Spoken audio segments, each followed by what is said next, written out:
Anda kembali di Tria Workshop pemirsa, kita masih ditemani dengan tamu kita pada pagi hari ini. Saya mau langsung ke Bang As'ad. Bang As'ad, Ya, sebelumnya masyarakat di desa tersebut tanamnya kakao. betul. Sekarang sudah mulai beralih ke bawang merah. Meyakinkan mereka itu bagaimana? Susah Wah, tidak? sangat susah.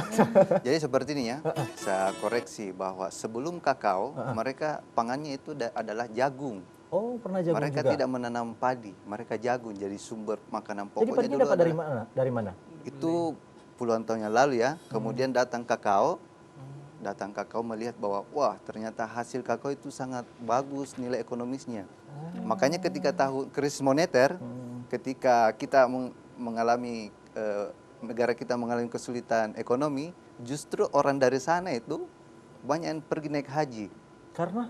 karena harga kakao yang melambung ketika itu Oke. booming. Cuma permasalahannya mereka tidak itu tadi saya katakan pengetahuan tentang komoditi kakaonya kurang, makanya mereka tidak punya persiapan ketika produksi kakaonya itu menurun. Oh, oke. Nah, sangat sulit sebenarnya.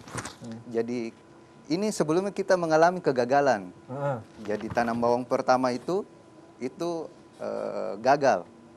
Oh, Jadi mereka mulai tidak yakin lagi. Tetapi prinsip saya bahwa apapun itu ketika ada tanah, apapun bisa ditanam. oh, iya, iya. Nah, saya hanya punya asumsi waktu itu bahwa ini cuma permasalahan bagaimana cara merawat bawang merahnya sehingga gagal. Waktu itu gagalnya karena apa?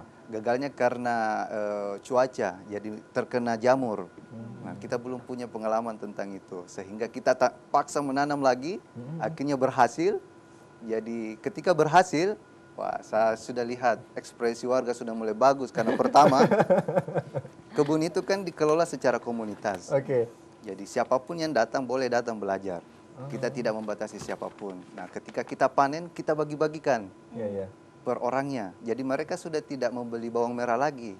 Nah, kemudian sebagiannya itu kita jual. Nah, kita jual untuk membeli bibit bawang baru lagi. Kemudian kita beli pupuknya dan sebagainya seperti itu. Lah jangan-jangan nanti ini semuanya tanah bawang merah di sana ya. Sebenarnya itu kita hindari, jangan Jangan sampai. juga ya? Jadi harus ada manajemen penanaman. Ya. Jadi saya ceritakan lagi bahwa jumlah persentase pemukiman di sana di Desa Soga dengan persentase tanah yang ada di sana itu sangat ini berbanding sangat jauh. Jadi mungkin sekitar 10% pemukiman, selebihnya adalah kebun tanah. Tetapi ternyata tidak memberikan apa-apa karena semua ditanami coklat. Nah, maunya kita adalah bagaimana kemudian petani yang ada di sana memanage tanahnya bahwa jangan hanya menanam satu jenis komoditi saja. Kita ya oke lah kita tetap menanam kakao itu untuk mereka untuk apa istilahnya pendapatan tahunannya. Kemudian kita juga harus menanam semacam jangka pendek untuk pendapatan bulanannya seperti bawang merah kah, terong kah dan sebagainya seperti itu. Nah, sudah Jadi berapa lama manajemen. Bang Asad untuk mendampingi warga untuk menanam satu komoditi? Apakah cuma daerah di Soga saja atau ada daerah-daerah lain juga Kalau yang saya konsen di Soga di saja Soga? dulu, karena sebenarnya tidak semudah membalik telapak tangan. Betul, sangat sulit ya, apalagi dengan mindset para petani yang ada di sana Iya, itu betul. sangat sulit. Nah, makanya sebenarnya saya berterima kasih sekali kepada V-Channel ini. Sebenarnya ini juga salah satu media kampanye buat mungkin mudah-mudahan ada keluarga petani yang tinggal di Makassar menonton kita untuk memberikan kembali pemahaman kepada keluarga supaya jangan semua ke kota, harus bertahan di desa. Oke. Nah, kalau Iya. melihat beberapa warga di desa saat ini yang masih mempunyai minat untuk menanam itu seperti apa? Sebenarnya seperti ini ya, kalau kita mau melihat secara umumnya bahwa pencitraan terhadap petani itu seperti apa, profesi sebagai petani itu sebenarnya dianggap level yang di bawah. Nah, sebenarnya yang kita mau dorong adalah bagaimana meningkatkan kepercayaan diri warga yang ada di desa bahwa profesi petani itu sangat membanggakan. Karena tanpa petani orang tidak akan bisa makan seperti itu. Nah, makanya sebenarnya laju urbanisasi warga dari desa ke kota itu coba kita tekan juga dengan meyakinkan bahwa sebenarnya kita bisa memperoleh pendapatan juga di desa kalau kita memanage lahan kita dengan baik. Baiklah, saya mau ke Bang Sul. Bang Sul, mungkin kepada masyarakat yang ingin menanam, bagaimana bisa memperhatikan struktur tanah yang baik? Nah, tanah ini bagusnya tanam ini, tanah ini bagusnya tanam seperti ini. Iya.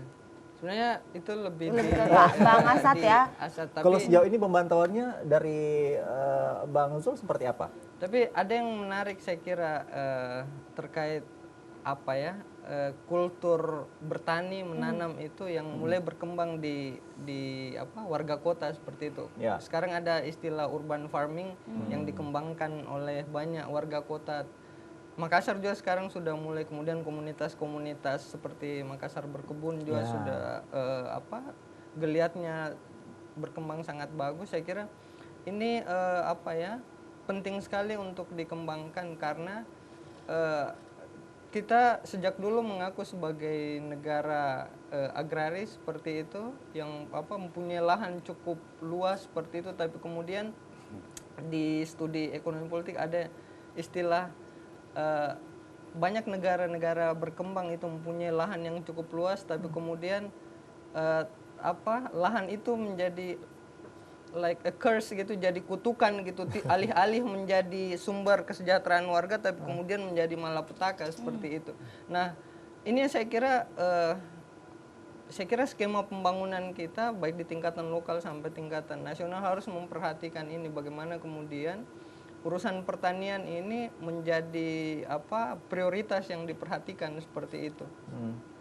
Karena itu tadi apa yang dijelaskan oleh Asad tadi bahwa kita tidak mau tentunya bahwa semua komoditi yang kita konsumsi ini kita dapatkan tidak lagi dari petani kita seperti itu, tapi kemudian semuanya kita impor seperti itu, sehingga kita tidak berdaulat secara pangan seperti itu. Kita tidak punya ruang untuk menentukan apa yang kita mau konsumsi, dari mana kita dapatkan komoditi itu seperti itu. Jadi saya kira ini urusan penting dan mendesak seperti itu, dan harus dibangun apa ya, ada kemauan politik saya kira dari pemerintah seperti itu. Tentu kita membutuhkan juga apa ya kolaborasi dengan stakeholder yang lain, komunitas seperti SRP Payo-Payo. Saya kira penting sekali apa ya kita apresiasi kontribusinya untuk membangun kultur, mendistribusi ilmu pengetahuan kepada petani seperti itu.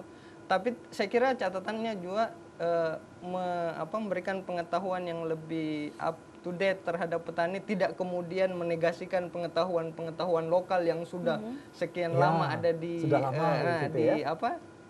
di tempatnya seperti itu, karena mereka tentu tahu benar urusan cuaca dan segala macam, sangat kenal dengan kondisi sekitarnya. Tapi apa ya lingkungan kita ini kan dipengaruhi oleh banyak hal sekarang, perkembangan ini, kemudian apa ya pengaruh yang lain yang mempengaruhi cuaca dan seterusnya, dan itu membutuhkan pengetahuan yang baru. Nah, peran kelompok-kelompok selain pemerintah itu menjadi penting, dan saya kira harus menjadi kesadaran bersama. Apa yang terjadi di Soga dengan acara panen raya ini sebenarnya menarik sekali diperhatikan, karena ada teman-teman yang dari kota datang, sebenarnya walaupun konsepnya seperti wisata berlibur ke desa gitu, tapi saya kira poinnya adalah bahwa kita peduli dengan apa yang dilakukan oleh petani, dan yang kita lakukan di sana kemudian ada media membantu mengkampanyekan tentang pentingnya kultur bertanam lagi seperti itu, yang bisa sebisa mungkin bisa mempengaruhi desa yang lain. Ada pemahaman yang lebih baru lagi lah kepada masyarakat untuk mengembangkan pertanian mereka. Bang Saad mengatakan jangan sampai petani dikatakan sebagai profesi yang tidak prestisius, dikatakan seperti itu. Kalau bicara mengenai penghasilan dari kakao sama bawang merah, lebih banyak mana penghasilannya? Lebih banyak bawang merah lah. Masa? Berapa perbandingannya? Perbandingan coba dibandingkan ya. Jadi kalau kakao itu mereka bisa panen musiman sekali setahun, ya. Berapa biasanya? Jadi kalau sekarang ya, kemarin saya hitung-hitung 20 kilo untuk 1 hektar, dikalikan kalau harga tertinggi adalah 30.000, dapatnya cuma 600.000 satu tahun, satu kali musim. Jadi kira-kira mereka bisa makan apa? Dibandingkan dengan hitung-hitungannya bawang merah, harga terendah lah kita ambil 15.000 ya, atau 10.000 lah harga bawang merah per kilo. Oke. Satu bibit bawang merah sejumlah 100 kg itu bisa menghasilkan paling rendah 1 ton, 1000 kg. Lah berapa lah itu? Nah, kali 10.000 berapa? Sangat banyak. Kemarin dapat berapa banyak? Kalau Hasil kemarin panennya? itu hampir sekitar tidak sampai 100 kilo sih, karena itu kan cuma Itu kecil. berapa hektar?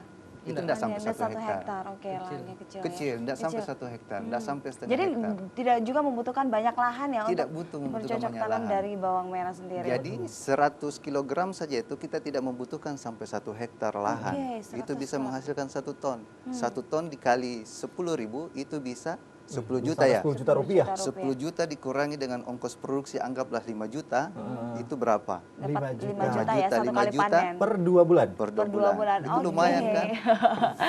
Ini sangat bermanfaat ya dari Ya. komunitas Bang Asad sendiri untuk datang ke Desa Soga ini untuk membudidayakan komoditi yang baru. Tapi kita masih akan lanjutkan perbincangan kita usai jeda iklan berikut ini. Pemirsa tetap bersama kami di 3 Hour Show.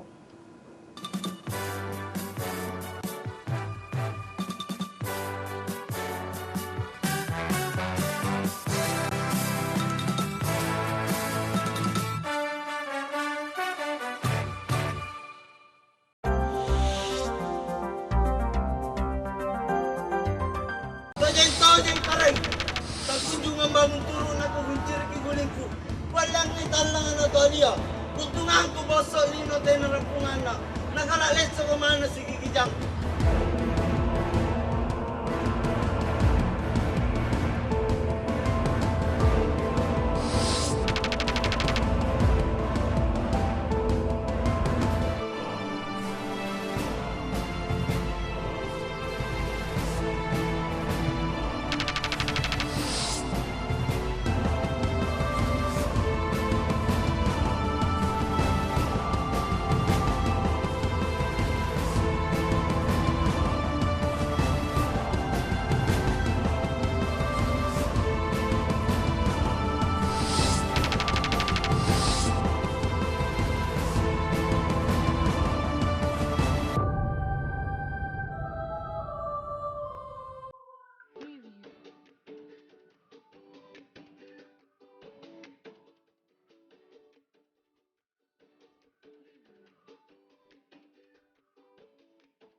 Preview.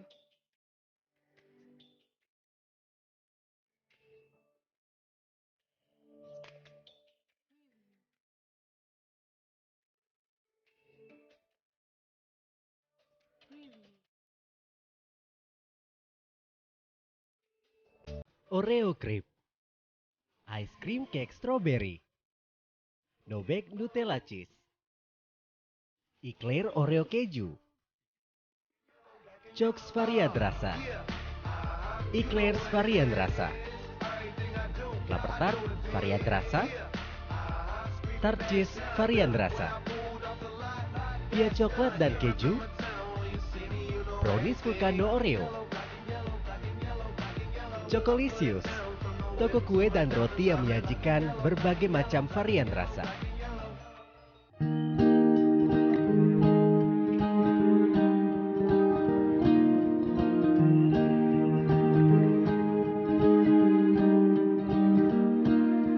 Cuci kakimu.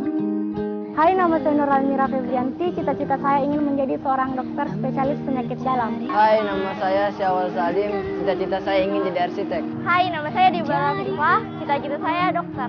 Yang kau inginkan karena mimpi takkan berlari. Hai, nama saya Keraf Dinul. Cita-cita saya ingin menjadi presiden.